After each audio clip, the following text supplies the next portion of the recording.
जमलेल्या माझ्या तमाम हिंदू बांधवांनो, भगिनींनो आणि मातांनो,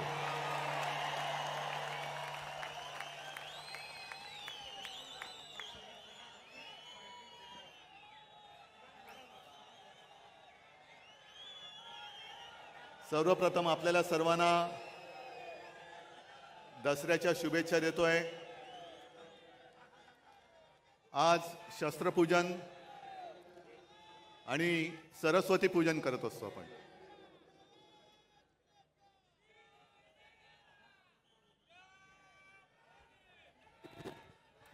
प्रत्येकाकडे वेगळी वेगळी शस्त्र असतात।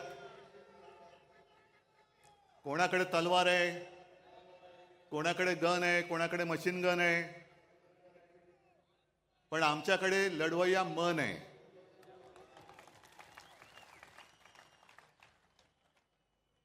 आणि गेल्या अनेक वर्षाच्या परंपरेप्रमाणे आज ठाकरे कुटुंबियांनी सुद्धा जी शस्त्रपूजा केली, त्या पूजेमध्ये बाकी शस्त्र तर आहेत, पण विशेष म्हणजे शिवसेना प्रमुखांचा कुंचला, ज्यांनी फटकारे मारले आणि आपल्या मनगटामध्ये एक चेतना पेटवली, तेच आपलं शस्त्र, त्याची पहिली पूजा केली। आणि नंतर मी आता तुमच्या सगळ्यांची पूजा करतोय, कारण तुम्ही सुद्धा माझी शस्त्र आहात। ही लढाई काही साधी सोपी नाहीये। एका बाजूला सगळे बलाढ्य अब्दाली सारखी माणसं, केंद्राची सत्ता, शासकीय यंत्रणा, म्हणजे तेव्हा जशा स्वाऱ्या यायच्या आणि गावाच्या गावं नेस्तनाबूत करायची, तसं यांनी सुद्धा एक मनसुबा आखला की आता उद्धव ठाकरे आणि शिवसेनेला नेस्तनाबूत करा। पण त्यांना कल्पना नाही की नुसती शिवसेना नाहीये, तर ही वागणूक आहे जी मला बाळासाहेबांनी दिलेली आहे। तुमचं कौतुक कसं करायचं, तुमचे ऋण कसे फेडायचे, या जन्मात तर मी फेडू शकणार नाही। तुमच्या सगळ्यांचं पाठबळ जर माझ्यासोबत राहिलं नाही किंवा नसतं, तर मी आज उभाच राहू शकलो नसतो। सगळं काही ओरबाडून घेतल्यानंतर सुद्धा तुम्ही आणि तुम्हीच आई जगदंबेसारखे माझ्या सोबत उभे राहिलात। त्याच्यामुळे मला या दिल्लीकरांची पर्वा नाहीये, तुमच्या म्हणजे त्यांच्या। येऊ देत, किती पिढ्या यायच्या तेवढे येऊ द्या, ते इथे गाडून त्यांच्या उरावरती मी भगवा फडकून दाखवेन।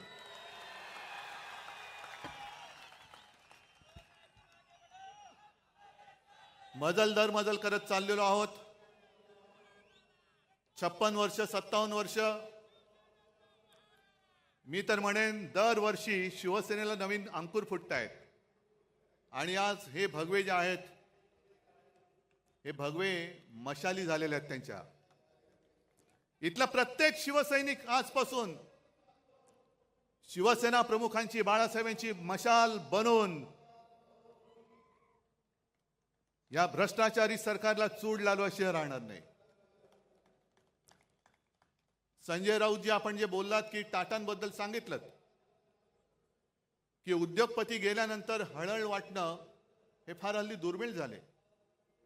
याचं कारण असं आहे की टाटांसारखे उद्योगपती हे अशी विरळे असतात। टाटांनी काय केलं, अनेक गोष्टी त्यांनी दिल्या, पण आपल्या रोजच्या जेवणातली लज्जत वाढवण्यासाठी टाटा नमक दिलं। आणि आत्ताचे जे उद्योगपती आहेत ते अख्खं मिठागर गिळतायत। म्हणून टाटा गेल्याची ह्याचं वाईट वाटतंय, आणि मिठागर गिळणारे जात का नाहीत याचं सुद्धा वाईट वाटतंय। जे जायला पाहिजे ते जात नाहीत, आणि जे जाऊ नयेत अशी लोक जात आहेत। पण एक गोष्ट मला आवर्जून सांगायला पाहिजे, टाटा साहेबांची आठवण मुद्दामून सांगतो, कारण शिवसेना प्रमुख आपल्यातून गेल्यानंतर, तसे गेलेले नाही, तिकडे प्रत्येकाच्या हृदयात शिवसेना प्रमुख आहेतच। पण टाटा साहेब घरी आले होते आमच्या कुटुंबियांची भेट घ्यायला। बराच वेळ बसले, गप्पा मारल्या, आणि निघताना मला सांगितलं की उद्धव, एक लक्षात ठेव, तुला आणि मला खूप मोठी परंपरा आणि वारसा लाभलेला आहे. तुला जसा शिवसेना प्रमुखांचा वारसा लाभलाय तसा मला JRD टाटांचा लाभलेला आहे. आणि JRD नंतर जेव्हा मी काम सांभाळायला सुरुवात केली त्याने माझ्यावरती हा संपूर्ण कारभार सोपवला. मी कामकाजाला सुरुवात केल्यानंतर बरेच दिवस असं व्हायचं की कोणताही निर्णय घेताना माझ्या मनात यायचं की आज JRD असते तर काय केलं असतं, आणि म्हणे मी निर्णयच घेऊ शकत नव्हतो. आणि अचानक माझ्या लक्षात आलं की अनेक वर्ष JRDने मला काम करताना बघितले, माझी शैली बघितली, माझी पद्धत बघितली, आणि त्यांचा जेव्हा पूर्ण विश्वास माझ्यावरती बसला की माझा वारसा हा रतनच पुढे घेऊन जाऊ शकेल, तेव्हा त्यांनी माझ्या खांद्यावरती धुरा ठेवली. आणि तसंच तुझं आहे. जशी माझी निवड JRDने केली तशी तुझी निवड शिवसेना प्रमुखांनी केलेली आहे. शिवसेना प्रमुखांनी तुला बघितलेलं आहे. कठीण काळात तू काय करतोस, कसा लढतोस, तुझे निर्णय तू कसे घेतोस, हे बघितल्यानंतर जेव्हा त्यांना खात्री पटली की हा माझा वारसा पुढे समर्थपणाने घेऊन जाऊ शकेल, तेव्हाच त्यांनी तुझी निवड केलेली आहे. म्हणून तुला जे ज्या वेळेला योग्य वाटेल तेच तू कर, हेच शिवसेना प्रमुखांना अभिप्रेत आहे. आणि तेच मी करतोय. मी कुठेही बाळासाहेबांचा विचार सोडलेला नाही. भाजपला लाथ घातली याचं कारण त्यांचं हिंदुत्व आहे, गोमूत्रधारी बुरसटलेले हिंदुत्व आहे, म्हणून मी त्यांना लाथ घातली. आणि आज या परत लोकशाहीच्या युद्धाला सुरू करताना मी तुम्हाला जाहीर प्रश्न विचारतो, मी घेतलेला निर्णय योग्य आहे का अयोग्य आहे? जे मी त्यांच्याशी लढतोय हे बरोबर आहे का चूक आहे? बरोबर आहे ना? मग जा त्या मिंद्यांना सांगा की तुझा विचार हा बाळासाहेबांचा विचार नाही. आज त्यांनी जी काय एक जाहिरात केलेली आहे, हिंदुत्व आमचा श्वास, मराठी आमचा प्राण, पण पुढच्या 2 ओळी राहिल्या, हिंदुत्व आमचा श्वास, मराठी आमचा प्राण, अदानी आमची जान, आणि आम्ही शेठजींचे श्वान.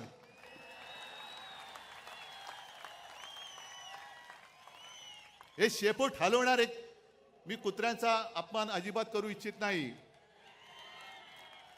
कारण कालच आपण पाहिलं टाटांचा सुद्धा आवडता कुत्रा, तसा मी सुद्धा कुत्र्यावरती प्रेम करतो. मी श्वानप्रेमी आहे. अर्थात समोर तेजस बसलाय, तो म्हणेल बाबा हे काय बोलतोयस, पण मी लांडगा प्रेमी नाहीये. लांडग्यावरती प्रेम करणारं एवढं औदार्य माझं नाहीये. हे लांडगेत वाघाचं कातड पांघरण्याचा प्रयत्न करतायत, काय काय उघडं पडते त्यांना माहिती नाहीये, पण चाललंय आपलं. एक लक्षात घ्या की आजची लढाई आपण लढायला जातो आहोत, हे महाभारत आहे.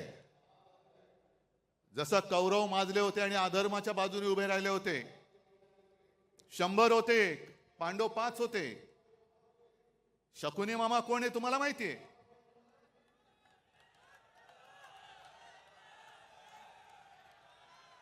पण कौरवांची जी मस्ती होती की तुम्हाला आम्ही सुईच्या अग्रावर मावेल एवढी सुद्धा जमीन देणार नाही, तीच वृत्ती या भाजपची आहे. या देशात दुसरा कोणताही पक्ष शिल्लक राहता कामा नये, फक्त आणि फक्त भाजप राहिला पाहिजे. मग सुईच्या अग्रावर जमीन जरी मावली नाही तरी सुईची अग्र तुमच्या कुठे टोचेल. आणि आता तलवारी आहेत, तुम्ही आम्हाला संपवायला निघालात, किती मस्ती करणार? ज्यांनी तुम्हाला संकट काळामध्ये साथ दिली, मी काल परवाकडे बोललो की पाप आमचं आहे की महाराष्ट्रामध्ये यांना कोणी विचारत नव्हतं, तेव्हा आम्ही यांना खांद्यावरती घेऊन पूर्ण महाराष्ट्र फिरवला. आज सुद्धा आमची इच्छा आहे की भाजपला आम्हाला राजकारणामध्ये खांदा द्यायचा आहे. ही वृत्ती संपवावीच लागेल. मी आणि फक्त मीच, दुसरं कोणी नाही, हे नाही चालणार. पण महाभारत मी एवढ्यासाठी म्हणालो की जशी परिस्थिती अर्जुनाची झाली होती, अरे मी कोणाशी लढू? माझे सगळे आप्तसोके माझ्या समोर आहेत, शस्त्र घेऊन उभे राहिलेले आहेत. ज्यांना मी घरातलं माझं मानलं, ज्यांना मी मोठं केलं, तीच नालायक माणसं आज माझ्यासमोर माझ्यावरती वार करायला चालून येत आहेत. मी कसा लढू?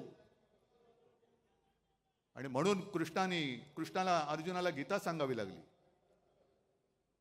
की शेवटी आपलं कोणी नसतं. आपल्या समोर जो उभा राहत होता आपला शत्रू, आणि आपल्या सोबत राहत होता आपला मित्र. शत्रू समोर उभा आहे त्याच्याकडे न बघू नकोस, त्याला पहिला तुला ठेचलाच पाहिजे, ठेचावाच लागेल. आणि हीच शिकवण आम्हाला छत्रपती शिवाजी महाराजांनी दिली. म्हणजे माझे आजोबा प्रबोधनकार जे नेहमी सांगायचे की कृष्णाने गीता सांगितल्या अर्जुनाला, कारण अर्जुन गर्भगळीत झाला, कसा लढू? मग तेव्हा कृष्णाला त्याला बळ द्यावं लागलं आणि मग अर्जुन उभा राहिला.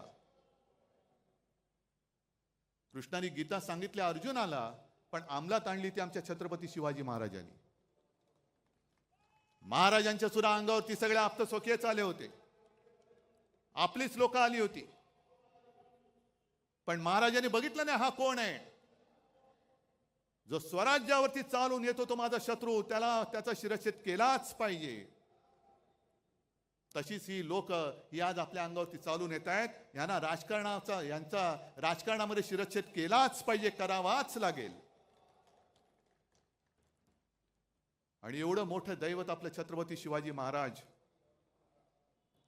हे भाजप आणि मोदींना वाटतंय हे मतं मिळवणारे मशीन आहे. मशीन नाही, ते आमचं दैवत आहे.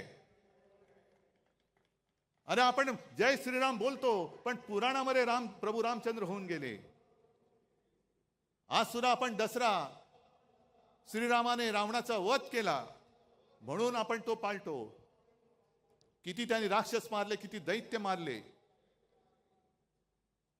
त्यांच्याबरोबर प्रभू रामचंद्राबरोबर वानर सेना होती. आणि आपण त्यांना देव मानतोच, आम्ही जय श्रीराम बोलतोच. पण मग आमचे छत्रपती शिवाजी महाराज कोण होते? फार पूर्वी नाही, छत्रपती शिवाजी महाराजांनी सुद्धा त्यावेळेला जे आले होते स्वराज्यावरती चालून, त्यांचा वध केला नसता तर आपण आज नसतोच. आपलं काय झालं असतं कोणालाच माहिती नाहीये. मग जसे प्रभू रामचंद्रांनी तेव्हा दैत्य मारले, राक्षस मारले, तसेच माझ्या शिवाजी महाराजांनी सुद्धा दैत्यच मारले, राक्षस मारले. अफजल खान सुद्धा राक्षसच होता. आणि ज्याप्रमाणे भाजप केवळ मतांसाठी छत्रपती शिवाजी महाराजांचा पुतळा उभारला म्हणजे मतं मिळवलीत. पण नालायकानो, तुम्ही पुतळा उभारण्यामध्ये सुद्धा पैसा खाल्लात. 8 महिन्याच्या आत तो पुतळा कोसळून पडतो आणि आम्ही त्याच्याहून मोठा पुतळा बांधू. म्हणजे काय? पुन्हा कॉन्ट्रॅक्टरच्या खिशामध्ये आम्ही पैसे घालू. आम्ही महाराजांचे पुतळे नुसते नाही उभारत, त्याची पूजा करतो. आणि आज मी तुम्हाला वचन देतोय, आपलं सरकार आल्यानंतर प्रत्येक जिल्ह्यामध्ये मी छत्रपती शिवाजी महाराजांचं मंदिर बांधल्याशिवाय राहणार नाही. ते आमचं दैवत आहे. होय, आम्ही आमच्या देवाऱ्यामध्ये सुद्धा छत्रपती शिवरायाची पूजा करणार. जसं आम्ही जय श्रीराम म्हणतो तसं आम्ही जय शिवराय सुद्धा त्याच किंवा त्याहून मोठ्या आवाजामध्ये म्हणणार. जय शिवराय, जय शिवराय हा माझ्या महाराष्ट्राचा मंत्र आहे. आणि माझी तर अशी इच्छा आहे, छत्रपती शिवाजी महाराजांनी संपूर्ण देशात पहिला प्रथम आरमार उभं केलं म्हणून मग ते INS शिवाजी वगैरे सगळं ते आलं. महाराष्ट्रामध्ये प्रत्येक जिल्ह्यात तर मी मंदिर उभारीनच, पण आपल्या देशामध्ये सगळ्या राज्यामध्ये छत्रपती शिवाजी महाराजांचं मंदिर उभारलं गेलं पाहिजे. प्रत्येक राज्यामध्ये उभारलं गेलं पाहिजे. आणि मंदिर केवळ मंत्रोच्चारासाठी नाही, तर त्यांच्या आयुष्यातले जे काही प्रसंग आहेत, ज्याला पुरावे आहेत, हे सगळे प्रसंग त्या मंदिरात आणि मंदिराच्या आजूबाजूला शिवचरित्राच्या निमित्ताने किंवा त्या दृष्टीने हे कोरले जातील किंवा दाखवले जातील. नाहीतर छत्रपती शिवाजी महाराजांची जयंती आली, राज्याभिषेक दिन आला की पुतळा साफसूफ करायचा, त्याला हार घालायचा, छत्रपती शिवाजी महाराज की जय बोलायचं. हे एवढ्यापुरतं आमचं दैवत नाही. आमचं दैवत खूप मोठं आहे. दुसरा कोणता असा राजा आहे की 400 वर्ष झाल्यानंतर सुद्धा छत्रपती शिवाजी महाराज की जय बोलल्यानंतर एक वेळ मुर्दा पुन्हा उठून उभा राहू शकतो, एवढी ताकद दुसऱ्या कोणत्या जयघोषामध्ये आहे? मोदीजी, तुम्हाला आणि तुमच्या मिंद्या सरकारला शिवाजी महाराज म्हणजे नुसतं मतं मिळवण्याचं यंत्र वाटत असेल तर त्याचं असं यंत्र नाहीये, ते म्हणजे काही ईव्हीएम नाहीये. ईव्हीएम सारखा माझ्या महाराजांचा वापर करू नका. आम्ही आमच्या दैवताचा मान राखणारच. करा, तुम्हाला किती कोणाला टीका करायची ती करा, मला परवा नाही. मी महाराजांना देव मानतो. तुम्ही मानत असाल नसाल बघून घेईल महाराष्ट्र तुम्हाला. जो महाराजांच्या मंदिराला विरोध करेल त्याला माझा महाराष्ट्र, छत्रपती शिवरायाचा महाराष्ट्र बघून घेईल. पण हे आपलं दैवत आपण नाही पूजायचं तर दुसरं कोणी पूजायचं? काय मोदींची मंदिरं बांधणार? आज म्हणे संघाला काहीतरी 100 वर्ष होत आहेत. या वर्षी का पुढच्या वर्षी? मला आदर आहे, भागवतांबद्दल आदर आहे, संघाबद्दल आदर आहे, संघाच्या कार्यकर्त्यांबद्दल आदर आहे. फक्त ते जे काय करतात त्याच्याबद्दल आदर नाहीये. याचं कारण मला भागवतजींना विचारायचंय की तुम्ही ज्या काही गोष्टी सांगता आहात त्या कोणासाठी सांगतात? कारण त्यांनी मध्ये सांगितलं की हिंदूंनो आता स्वसंरक्षणासाठी एकत्र या. म्हणजे काय? 10 वर्ष झाली विश्वगुरु तिकडे बसलेत, अजूनही तुम्ही हिंदूंचं संरक्षण नाही करू शकत? मग ते राजू श्रीवास्तव तो होता ना आपला, कॉमेडी करायचा, त्यांनी सांगितलं होतं एकदा की पूर्वी कसं होतं, ते गुरखे असायचे, रात्रभर राखण करायचे, जागते रहो जागते रहो मेरे भरोसे पर मत रहो. म्हणजे तुमचं रक्षण तुम्ही करा, आम्ही नालायक आहोत, तुम्ही निवडून दिलं तरी तुमचं रक्षण करू शकत नाही, तुमचं रक्षण तुम्ही करा. मग कशाला पाहिजेत मोदी? जर 10 वर्ष, हे 11वं वर्ष संपूर्ण देशाने तिसऱ्यांदा सत्ता देऊन सुद्धा या देशातला हिंदू, जर तुम्ही आता म्हणत असाल हिंदू खतरे में है, तर मी म्हणेन काँग्रेस का बरी होती? कारण त्या काळात तुम्हीच म्हणायचा की इस्लाम खतरे में है. आता हे तुम्हाला सगळं आठवतंय. मग त्याने आज सांगितलं की बांगलादेशमध्ये जे काही घडलं, काही जगामध्ये असं होतंय की देशातली सरकार पाडली जात आहेत, तिकडे अस्थिरता माजवली जाते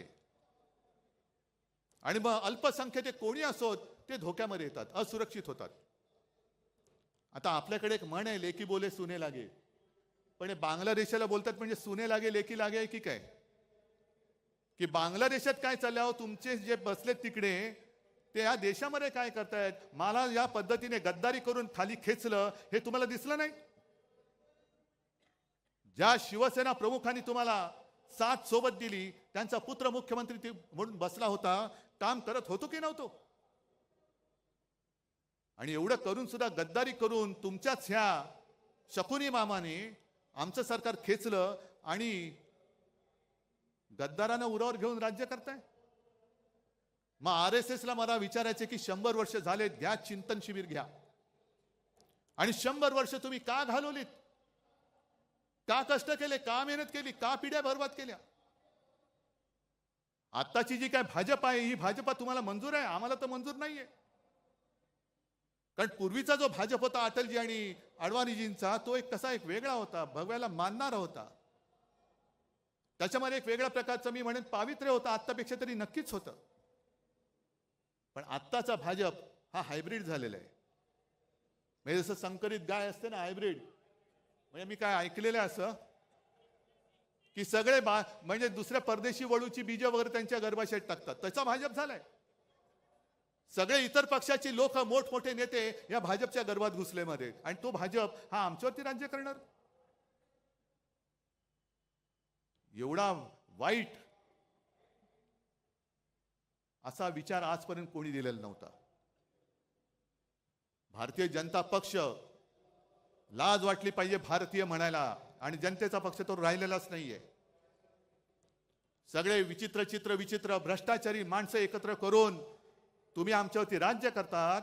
अहो, गद्दारांना आणि चोरांना नेता मानून तुम्हाला आमच्याशी लढावं लागतं, ह्याच्यातच तुमचा पराभव आहे.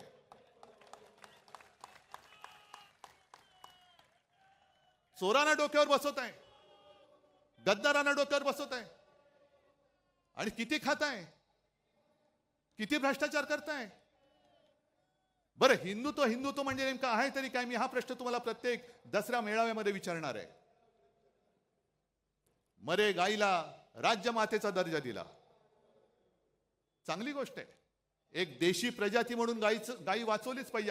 आपली जी देशी गाय आहे ती एक प्राणी म्हणून, प्रजाती म्हणून ती वाचवलीच पाहिजे. पण मला आता प्रश्न असा पडलाय की गाय ही राज्यमाता झाली असेल, मराठी अभिजात भाषा झाली, मग राज्याची राज्यभाषा कोणती? कारण राज्यमाता गाय. मग गायीचं हंबरणं ही आपली राज्यभाषा होणार का? आणि गायीचं हंबरणं ही जर का राज्यभाषा असेल तर कवळ्या कवळ्या मुलींवरती जे काय अत्याचार होत आहेत ते तो हंबरडा तुमच्या कानावरती का पडत नाही? हा माझा पुढचा प्रश्न आहे. महिलांवरती जे अत्याचार होत आहेत, गोरगरीब जे त्रासलेले आहेत, हा हंबरडा हा तुमच्या कानावरती जात नसेल तर कशाला गाईला राज्यमाता मानताय? पहिला आईला वाचवा, मग गाईला वाचवा, हे आमचं हिंदुत्व आहे. पण केवळ महागाई तुम्ही रोखू शकत नाही म्हणून गाईच्या आड लपणार असाल तर तुमचा हा भाकडपणा आम्हाला मंजूर नाहीये. काय अशी लोक एकदम मध्ये सुपटतात, गोरक्षक. गेल्या काही दिवसांपूर्वी मला वाटतं हरियाणा का कुठल्या एका राज्यात एका 22-23 वर्षाच्या कवळ्या मुलाचा पाठलाग करून गोळ्या घालून खून केला. का? तो कवळा मुलगा त्याच्या मित्रांसोबत फिरायला रात्री फिरत होता. हे तथाकथित गोरक्षक यांनी त्यांचा पाठलाग केला. त्याला काय वाटलं, त्यांनी पण गाडी पळवली, ह्यांनी पण गाडी पळवली. मग ती गाडी अडवली गेली आणि उतरून त्याला खाड खाड गोळ्या घालून त्याला मारला.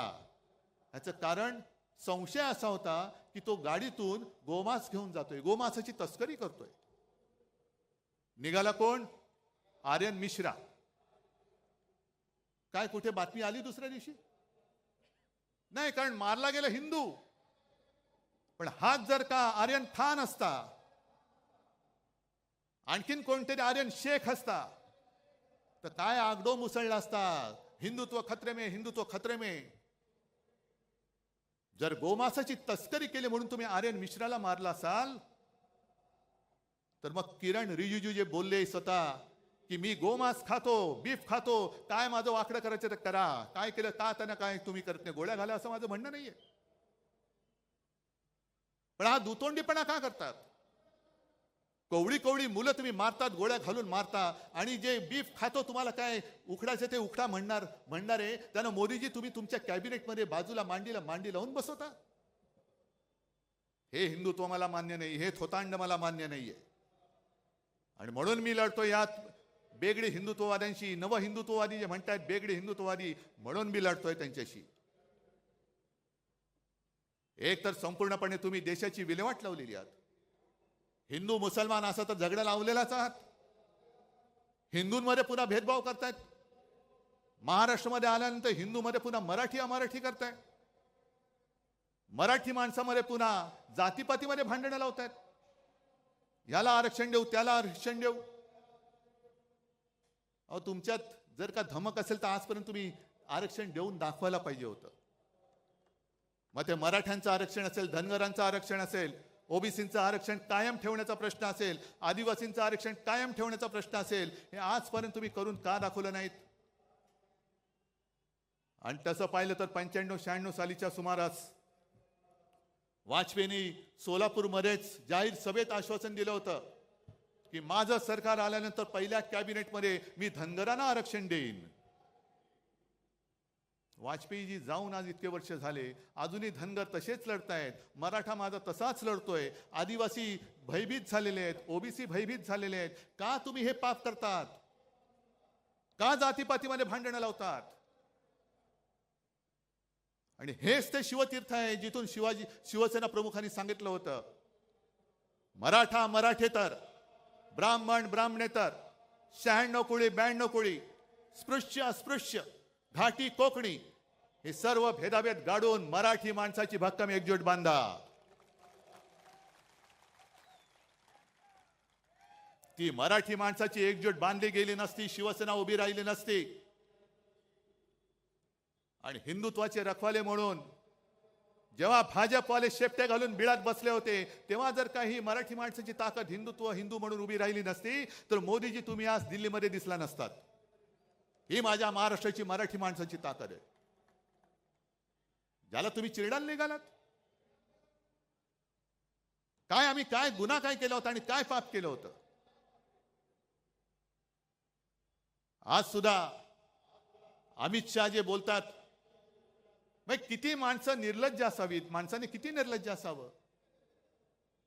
एक 2-4 दिवसापूर्वी आले होते आणि त्यांनी सांगितलं की या वेळेला महायुती,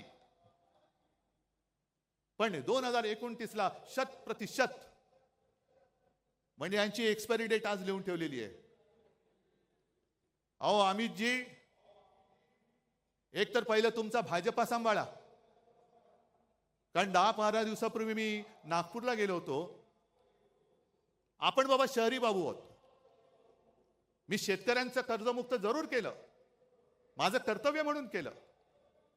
गोरगरिबांना 10 रुपयामध्ये शिवभोजन दिलं, जरूर दिलं, माझं कर्तव्य म्हणून दिलं. कोरोनामध्ये सुद्धा मी काम जे केलं तुमच्या सगळ्यांच्या आशीर्वादाने माझं कर्तव्य म्हणून केलं.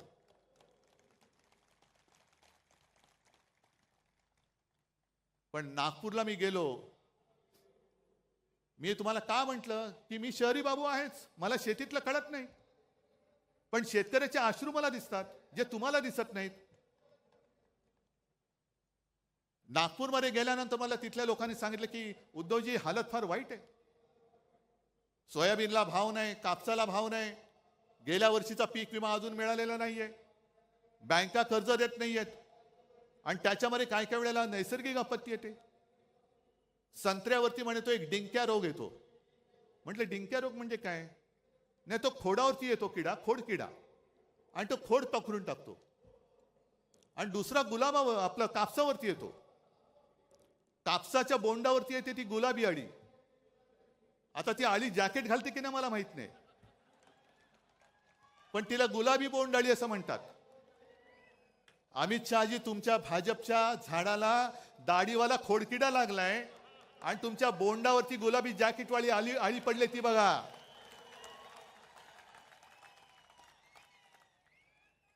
ते बघा तुमच्या डोळ्यात देखत आम्हाला वाईट वाटतंय.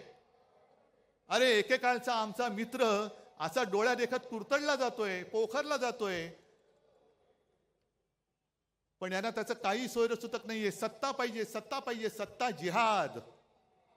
कोणी चालेल पण सत्ता पाहिजे, याला म्हणतात सत्ता जिहाद.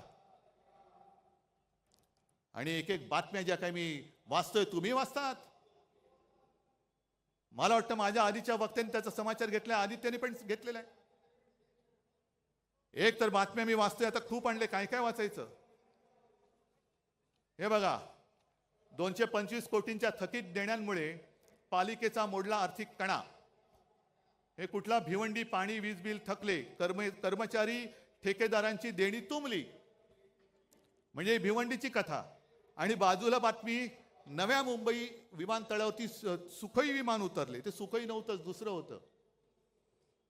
म्हणजे हा सगळा जो काही धूळफेकीचा कारभार चाललेला आहे, त्याच्यानंतर हे दुसरं आहे.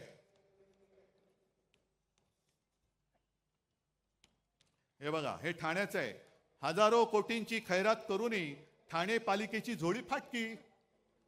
कोणाच्या खिशात गेले पैसे? मिंद्याच्या. त्याच्यानंतर आपल्याला या गोष्टी कळत नाही. नुकताच एक बातमी आणखीन एक आलेली की राज्यातल्या गावठाणा बाहेरील ज्या जागा आहेत त्याच्यावरचा अकृषी कर हा पूर्णपणे माफ केला. काय मोठा औदार्य आहे. अहो पण मुळामध्ये गावठाणामध्ये अकृषी कर नव्हताच. गावठाणा शब्द वापरल्यामुळे आपल्याला असं वाटतं कुठेतरी खेडोपाडी हा कर होता आणि तो रद्द केला. तसा नाही, हा कर रद्द झाला तो आपल्या शहरांमधला झालेला आहे. शहरामधला कर, इकडे मोठमोठे उभे राहतात टॉवर्स, हे कोण बांधतंय? हजारो कोटींचा महसूल बुडवून तुम्ही तुमच्या मित्रांसाठी हा कृषी दर कर रद्द केलेला आहात. थोडे दिवस थांबा जरा, 1-2 महिने थांबा, आमचं सरकार येतंय. आणि ही जी काय तुमची मस्ती आहे ना, 11 दिवसात तब्बल 1600 शासन निर्णय जारी. यातले अनेक निर्णय आम्ही रद्द केल्याशिवाय राहणार नाही. जे जे माझ्या राज्याच्या मुळावरती येणारे निर्णय आहेत, जे जे तुमच्या विकासकांचे, बिल्डरचे, मित्रांचे झोळ्या भरणारे निर्णय आहेत, ते आम्ही रद्द करूच. तुमच्यावरती पण गुन्हे दाखल करू. पण मी सगळ्या अधिकाऱ्यांना सांगतोय, तुम्ही या पापात सहभागी होऊ नका, नाही तर तुम्हाला सुद्धा तुरुंगात आम्ही टाकल्याशिवाय राहणार नाही. मुंबई महापालिकेची सुद्धा हालत एवढी वाईट केलेली आहे. साधारणतः 90,000 कोटीचं आपलं ज्याला एफडी म्हणतो, ते एफडी यांनी तोडल्या. आणि माझी जी माहिती मिळाली आहे की साधारणतः 40,000 कोटी रुपये फक्त शिल्लक राहिलेत. बाकीचे उडवून टाकले. आणि 40,000 कोटी का? तर ते तोडता येत नाही म्हणून पगारासाठी ठेवावे लागतात, इतर देणी देण्यासाठी असतात. म्हणजे आपली मुंबई महापालिका ही एवढी श्रीमंत, ही श्रीमंत मुंबई, माझी मुंबईकर हा माझा श्रीमंतच आहे, मनाने श्रीमंत आहे. 90,000 कोटी यांनी उडवून टाकले आणि विकास कामं एवढी काढली, जवळपास 2.5-3 लाख कोटीचे वर्क ऑर्डर यांनी देऊन टाकलेले आहेत. कोणाला दिल्यात? कसली विकास कामं? रस्त्यामध्ये सुद्धा कोणी खडी टाकली, कोणी सिमेंट टाकलं, याचा सुद्धा आम्ही चौकशी करणार आहोत.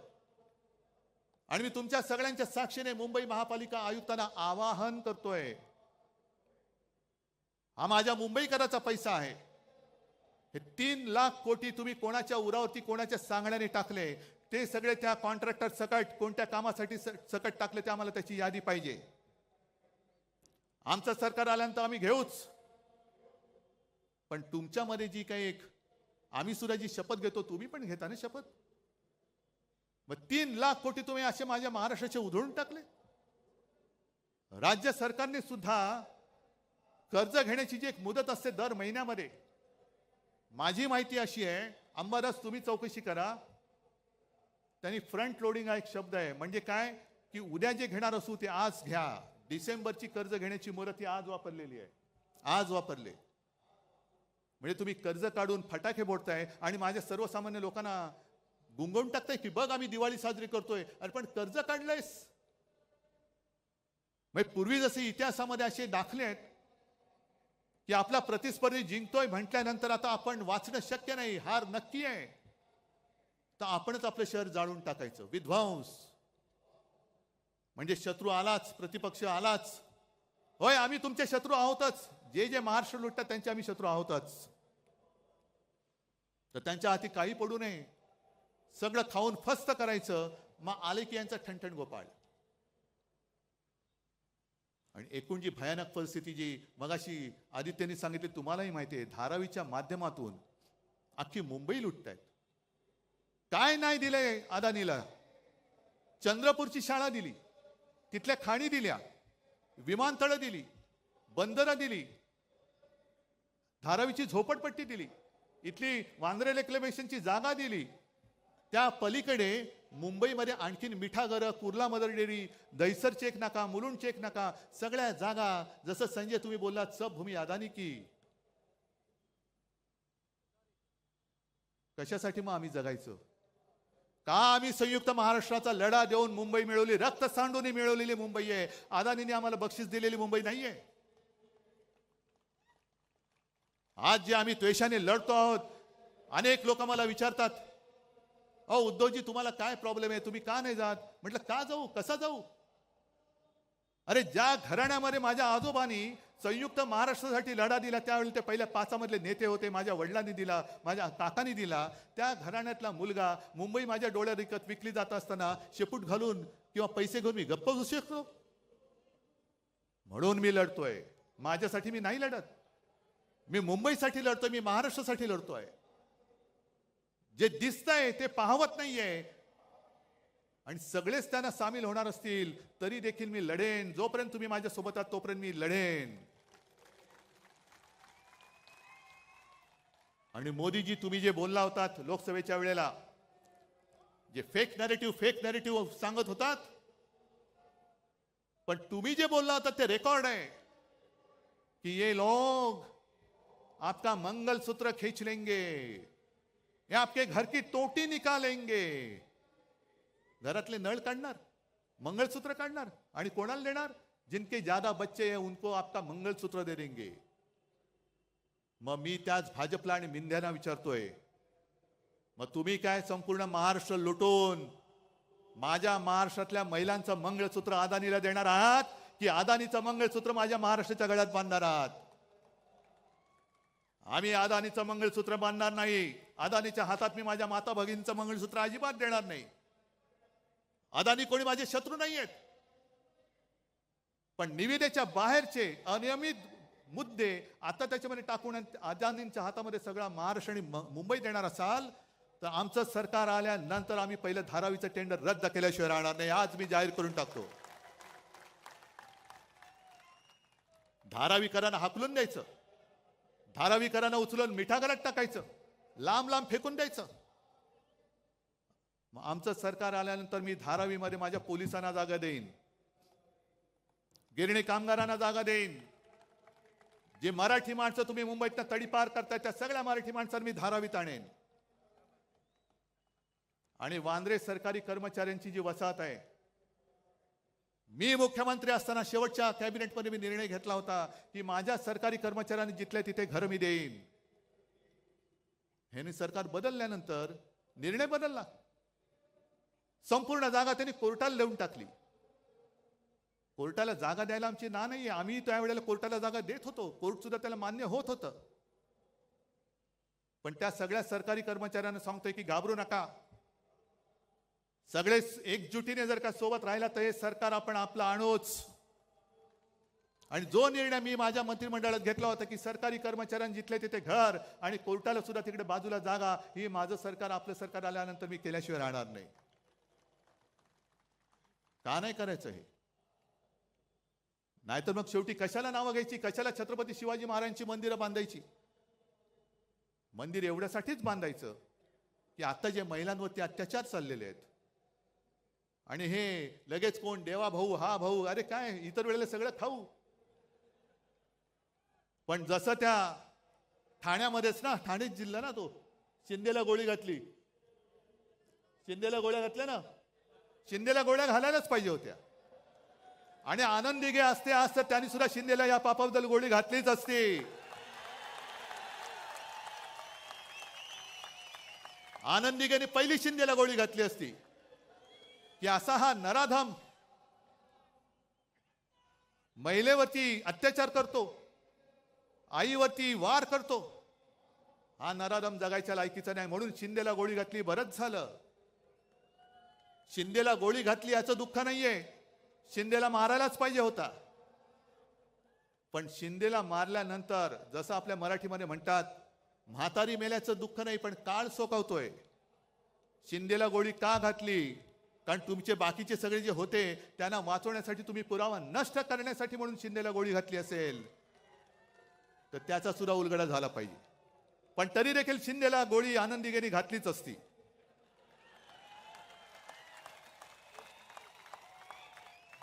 असे हे महिलांवरती अत्याचार करणारे शिंदे जगायच्या लायकीचेच नाही आहेत. आणि एकूण सगळा जर का आपण आढावा घेतला, रोज उठून बघतोय माझा महाराष्ट्र लुटला जातोय, लुटला जातोय, लुटला जातोय. काय त्यावेळेला निर्मला सीतारामन बाई बोलल्या होती की देश में अब 4 ही जाती है, एक गरीब, युवक, महिला आणि काय शेतकरी. आणखीन काय, कोणासाठी तुम्ही काम केले ते पहिले सांगा. आज संपूर्ण राज्याची तिजोरी खाली केली, महापालिकेची तिजोरी खाली केली, पण एक तरी माणूस मला दाखवा तुमच्या मित्रांखेरीज की जो समाधानी आहे. आज तुम्ही समाधानी? आणि म्हणून ही निवडणूक केवळ उद्धव ठाकरेची नाहीये. जे चंद्रचूड बोलले की मला निवृत्तीनंतर इतिहासात माझी काय म्हणून दखल घेतली जाईल, चंद्रचूड साहेब अजूनही वेळ गेलेली नाही. जर तुम्हाला इतिहासामध्ये तुमचं नाव अभिमानाने घ्यावं असं वाटत असेल तर आज ती वेळ आहे. लोकशाही वाचवा, लोकशाही वाचवा, लोकशाही वाचवा. तारखा मागून तारीख आणि बाहेर भाषण देऊ नका. निर्णय घ्या, निर्णय घ्या. भाषणाने निर्णय मिळत नसतो. जे तुम्ही बाहेर बोलताय तेच तुम्ही आतमध्ये द्या. तोच निर्णय आम्हाला पाहिजे. आणि संपूर्ण देशातली लोकशाही तुमच्याकडे बघते, न्याय देवता तुमच्याकडे बघते की तुम्ही गणपती पूजनाला मोदींना बोलवलं, ठीक आहे, गणपतीची पूजा जरूर करा, पण जेव्हा न्यायदेवता म्हणेल माझ्या मंदिरात तुम्ही येता तेव्हा तुम्ही माझ्या न्यायदेवतेला अभिमान वाटेल असं जे काय आहात ते करताय की नाही. झाले नाही तर आता या 21 तारखेला का 8 नोव्हेंबरला ते रिटायर होणार. म्हणजे अख्ख्या जगातली अशी एक विचित्र केस आहे की 3 सरन्यायाधीश त्यांची कारकीर्द संपून गेले, पण ज्या लोकशाहीमुळे ते सरन्यायाधीश झाले त्या लोकशाहीला ते न्याय देऊ शकले नाहीत. ही लोकशाहीची थट्टा आहे. न्याय मंदिर सर्वोच्च आहे, पण त्याच्याही पेक्षा मोठं माझं या लोकांचं मंदिर आहे. हे माझं न्यायालय आणि या न्यायालयात मी आलेलो आहे. आज दार ठोकून ठोकून ठोकून आमचे हात दुखायला लागले, पण न्याय मंदिराचे दरवाजे उघडत नाही. आम्हाला न्याय देवता पावणार तरी कशी, आमचा न्याय निवाडा करणार तरी कशी. न्याय देवतेच्या डोळ्यावरती पट्टी असते, तिला समोरचं कोण लहान आहे का मोठा आहे हा फरक नसतो. ती आक्रोश तिच्या कानावरती पडत असतो. पण एखादा धृतराष्ट्रासारखा जर का तिकडे बसला आणि समोर लोकशाही रूपी द्रौपदीचं वस्त्रण होताना सुद्धा माझं पुढे काय होणार ह्याची चिंता करत असेल, तर मग मी म्हणेन तुम्ही रिटायर झाल्यानंतरच मी तुमच्याबद्दल बोलेन. कारण आता बोललो तर तुम्ही इतर वेळेला तारीख पे तारीख, पण आता काय बोललो तर मी घरी पोहोचेपर्यंत तुमचा हातोडा पडेल डोक्यामध्ये. पण ही लढाई जे मी तुम्हाला म्हटलं ही केवळ माझ्यासाठी नाही, तर महाराष्ट्राची ओळख सांगणारी लढाई, महाराष्ट्राची ओळख ठरवणारी लढाई आहे. आणि म्हणून जे महाराष्ट्राचं वर्णन आहे, हे वर्णन आपण जे म्हणतो ना, मुद्दामून मी लिहूनच आणले. मंगल देशा पवित्र देशा, राकट देशा कणखर देशा, दगडांच्या देशा नाजूक देशा, कोमल देशा फुलांच्याही देशा, अंजन कांचन करवंदीच्या काटेरी देशा, बकुल फुलांच्या प्राजक्तीच्या दळदारी देशा. ह्या दरिद्रांच्या देशा नाही, दळभद्रांच्या देशा नाही, दळदारीच्या देशा, भावभक्तीच्या देशा आणि बुद्धीच्या देशा, शाहिरांच्या देशा, करत्या मर्दांच्या देशा. हे वर्णन आपल्याला कायम ठेवायचं आहे की गद्दारांच्या, लाचारांच्या, भ्रष्टाचारांच्या देशा असं करायचंय. भ्रष्टाचार एवढा प्रचंड झालेला आहे की मध्ये मी ऐकलं की 70,000 कोटीचा भ्रष्टाचार करणारे सुद्धा लाजून बाहेर पडतायत. त्यांना सुद्धा लाज वाटायला लागली की अरे एवढे मोठे आहेत, माझा 70,000 कोटीचा घोटाळा काहीच नाही, यांच्यातनं बाहेर पडलेलं बरं, अशी बातमी आहे. पण हे सगळं त्यांना लख लाभो हे आपण नाही सहन करून चालणार. जीवात जीव असेपर्यंत मी माझा महाराष्ट्र लुटायला देणार नाही. शेवटचा श्वास असेपर्यंत मी माझा महाराष्ट्र मोदी शहांचा होऊ देणार नाही. हा शाहू फुले आंबेडकरांचा महाराष्ट्र मी मोदी शाह अदानींचा महाराष्ट्र होऊ देणार नाही. हा शाहू फुले आंबेडकरांचा आणि छत्रपती शिवाजी महाराजांचा महाराष्ट्र आहे, तो मोदी शहांच्या हातात मी जाऊ देणार नाही. आणि म्हणून मी एक सहज आठवण म्हणून याच व्यासपीठावरती एक शपथ घेतली होती. आहे का रे?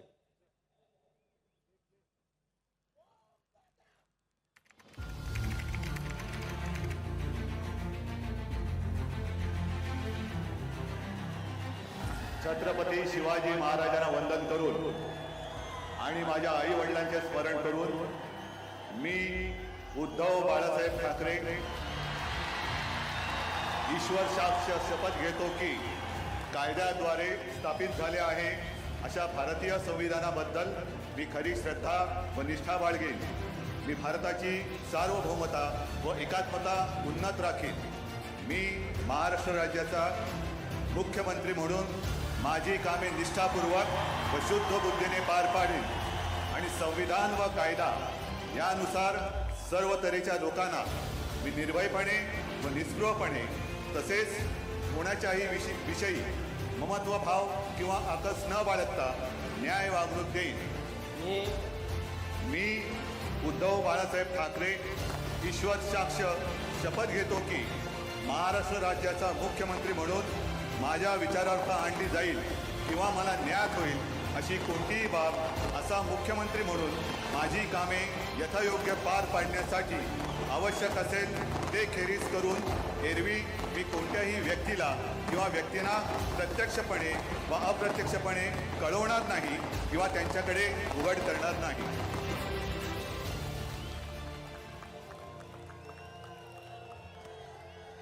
ही मी शपथ घेतली होती तुमच्या सगळ्यांच्या साक्षीने, आणि जशी शपथ घेतली होती तसा वागलो की नाही वागलो? आज तर माझ्याकडे काही नाहीये, पक्ष नाही, चिन्ह नाही, अगदी निर्लज्जपणाने वडील सुद्धा चोरलेत, कारण स्वतःमध्ये धमक नाही.